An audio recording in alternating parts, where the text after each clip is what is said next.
Hello everyone, my name is Ananya Dugal and I work as a counseling psychologist at the Bhatia Neuropsychiatric Hospital and the Hermitage Rehab. So welcome to the episode of Unspoken Truths with Dr. JPS Bhatia. तो जैसे कि sir हमें पता है कि आजकल youth में vaping का ट्रेंड बहुत ज़्यादा हो गया है। हर एक पार्टी की अगर हम बात करें, स्कूल्स में भी आजकल बच्चे अपने साथ वेप कैरी करते हैं। For them it is just a हुक्का फ्लेवर, नॉट इवन अ हुक्का, ई सिगरेट जिनको वो एक नया नाम देते हैं। तो सर इसके बारे में आपका क्या कहना है? आई थिंक बच्चे बहुत ही इमेच्योर हैं. They feel they are very smart and they feel that they have got so much information. No doubt they have got so much of information, but that information is not the correct information, and that is not being replicated into the knowledge. So knowing about things and not being able to do is something very, very different. There's a lot of barrier gap between it. When you know certain things that it is something which can be bad for you, doesn't stop you from doing it. So that's exactly happening in case of vaping. So you see, there is a certain trend or there is a certain fashion that you are update and you are smart enough that you are in that category where you feel that you are part of the group which is considered elite group or is considered something smartest group in the school, and for that particular reason to enter into that particular group and the fear of being excluded from that group is pushing children into taking on certain behaviors which do not go with our norms, our value system at home. But still, these children are learning from each other and trying to fix into something which can take care of their hollowness. And what they call is a recreation. In fact, what is recreation word is not something understood in a right way. It's a hollowness, it's a pain, it's emptiness in children while they are growing, and they are not feeling themselves comfortable with whatever they are, their identity, their looks, their body, their status, and their intelligence, and they feel that the social interaction is only possible through certain measures, and they feel vaping shall make them connected to people which are already doing vaping, and they feel that that is what going to make them complete, and they're relating all their identity with fun, pleasure, and they feel that vaping is a reward, and they have started to feel that that's the easiest way of getting ahead of others, and that is why vaping is coming into this picture, because people started to feel cigarette, vaping, it's an all the time being there. But now the recognition, social recognition, and the status vaping is getting, it is a bit problematic for the people to understand, and especially the children to understand. It is being projected as a very positive attitude, very positive behavior, and as if we are attached to our accessories, brands, and vaping has become a brand now.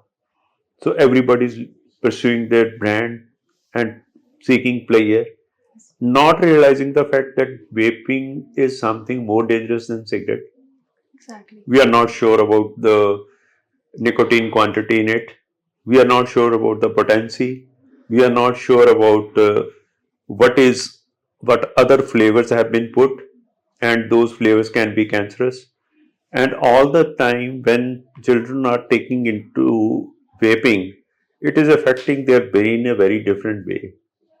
Definitely it is hijacking their brain, and that is a developmental stage when the prefrontal cortex, which is the most important part of their brain, which has to make further decisions in their life, and they have to get the wisdom, that's totally fogged by this vaping. and all that flavors, carcinogens, they are just getting settled into the lungs, alveoli, which can damage their lung. There are cases I have seen who have compromised with their respiratory system, and I think it is something, a misnomer, a misfit in our society, and it's not that vaping is giving to children. It is the thrill of novelty, hiding, secret, uncertainty, and it is attached to all those potential things which makes it an adventurous thing. And the secrecy, the hiding, and being able to be successfully doing something which their parents are not aware, where their teachers are not aware, is making it high profile thing. And we are all big time copiers of the people who we think are influencers in our life. Yes. So I like the point you shared. So, sir, according to you, how can parties play important role in this? What is a party? Like we are listening to in today's time the term party animal. No, no, but what is a party?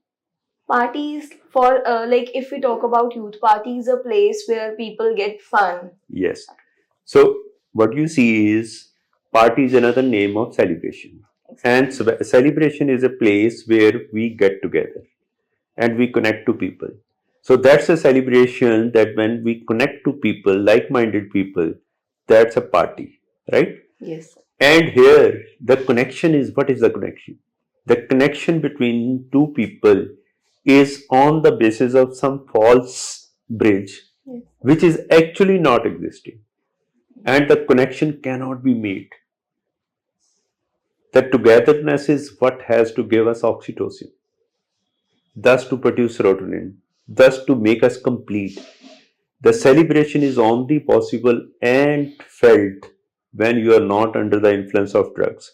Once your brain is under the influence of drugs, there is no celebration. It's not that celebration. You become numb, you are into the state where you are high on dopamine, and you are not aware that you are real or fake, and you are into relationships without boundaries, without any attachment, and the party is over and the things are over, you are into hangover, and you don't discuss your hangovers and the difficulties you have gone through just because of that party.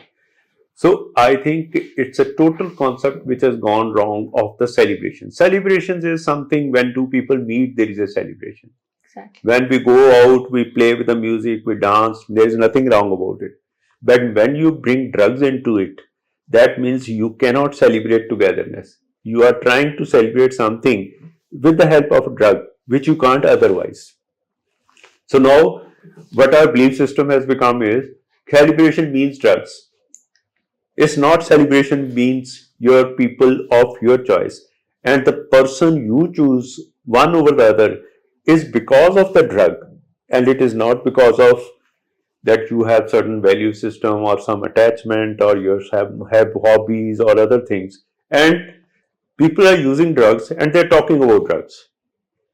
And they're just talking about who is taking, who is not taking, and they're talking about something very absurd, which is not even reality. It's all fictitious. It's all dream. And at one point of time, someone who is going through low phases, depression, anxiety, stress, failure, success, and all that pain which is responsible because of our late night parties and combination of all the other things which are there in the party. And that is a very good recipe and cocktail to make our brain go insane. And if you like the insanity and the animalistic part in it, that's the right place. And I think in the name of party, we are doing something which is totally harmful to us. and it is giving us more pain at the end of the day. So, sir, how awareness can play important role in this? You see, it's a role model, it's education, it's information, it's sum total of experiences and the people who have gone through certain experiences and the professionals who can tell you the right story. That I have patients who are still going through lots of pains, broken relationship, where life becomes a pain. Their enjoyment of being alive is gone. Still they are doing it. And in spite of the fact they are going through the pain, they are doing it hard. And now they don't have any other option but to do it. And they are doing it automatically. And their animal brain is so active that whatever they are doing, they are not aware of it, what they are doing. And even if they are feeling pain, they are getting gratification out of that pain. They are enjoying their pain because they have no dopamine left. Their system is gone. And now, in spite of the drugs, they are not getting pleasure, they are not getting reward, they are not getting any focus. But they are still doing because now the pain has become their friend. So you see what you need to tell them, that we don't want pain to be our friend in our life. There is already enough of pain, right? Exactly. So what we have to see is pain needs to be there, but it has to be actual, and the amount of pain has to be there, which should work as a transformational thing, making us from animals to humans, and ultimately going into meaningful life with a purpose and into spirituality. All that cannot be compromised with one association of party and in the name of celebration. But according to people, this is not a problem. They are not ready to talk about it just because of their status symbol or many of the other things. They never talk about it. Why this is happening so much? According to me, people always have problems about talking about something which they feel inside that they are doing wrong, but they are doing out of fashion, and they are doing out of their outlook, and they are trying to project that they are the elite and they are the superior people, and they discriminate with other people who are not doing it. So inside there is another thing which is called inner consciousness, Zamir, that is telling us that whatever you are doing it doesn't make you a person. You are not being human. You have been leaving so many responsibilities. It cannot be a real fun.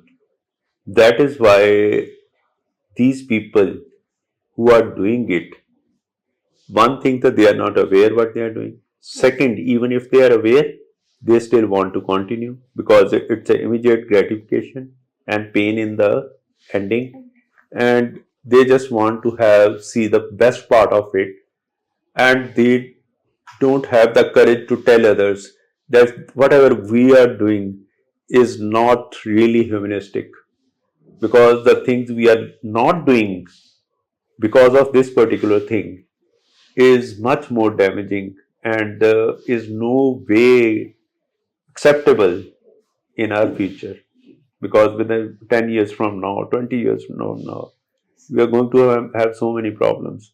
Still our children are going through that problem, but they are denying that problem because, as I told you, not many people will understand even the pain can give you dopamine. Exactly.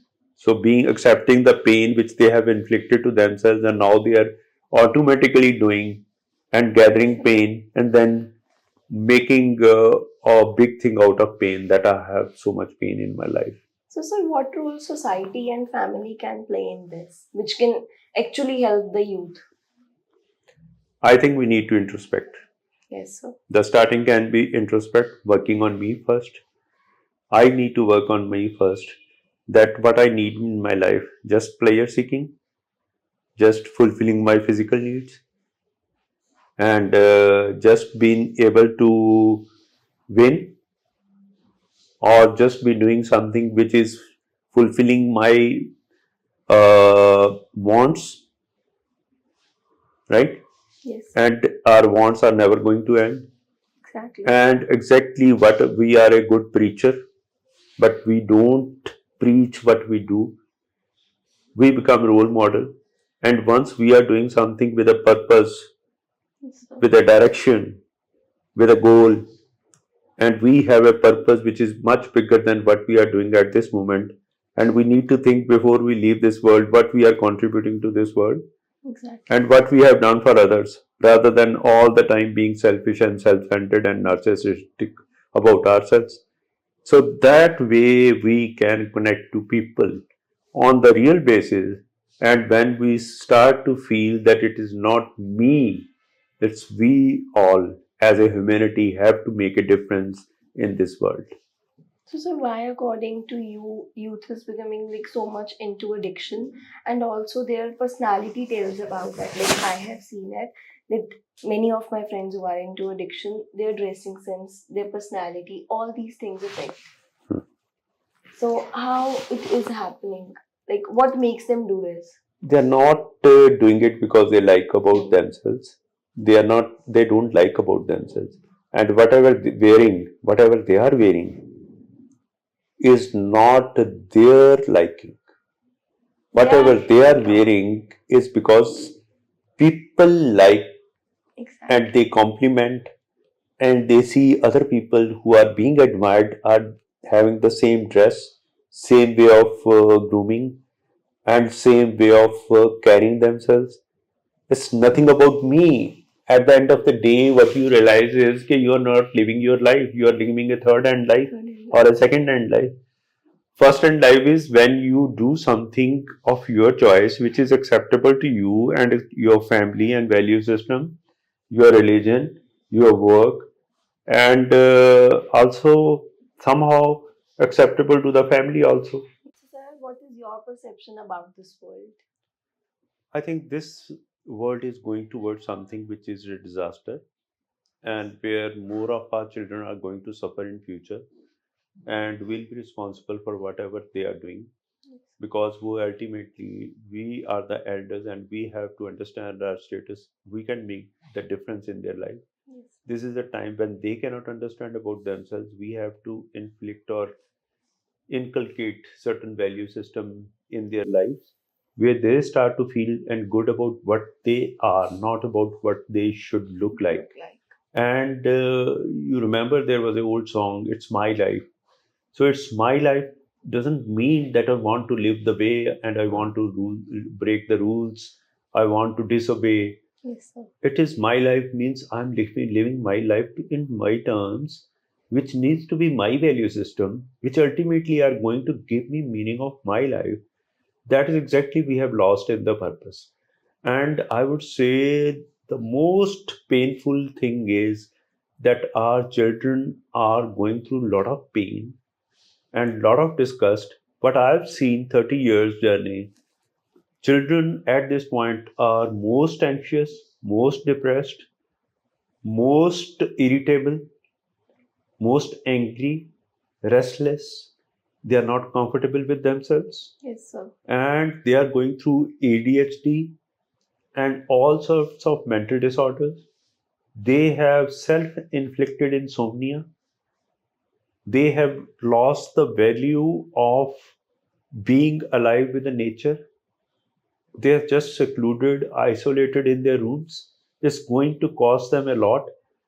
We think that they are doing because of fashion, but they are ultimately, they are in pain, looking for a light or a hope in their life, which they are not aware how they have to solve. But it is going to be professionals, teachers, and parents which have to see that they are the sufferers. They are not guinea pigs where we can experiment. Yes. They are our children. And our children are going to be most vulnerable. And this is a world which is full of pain, seeking pursuit of pleasure, but is oversaturated with dopamine. And everybody is seeking pleasure, relief of pain, and trying to live in an atmosphere where there is no pain, but all pleasure, all fun. Yes, sir. Without putting any effort from our sides, we want to achieve that. But today's youth is not ready to talk about these things. Like they don't feel comfortable. I think we don't want to listen. Yes, They are that's the point. comfortable, we have to make them comfortable.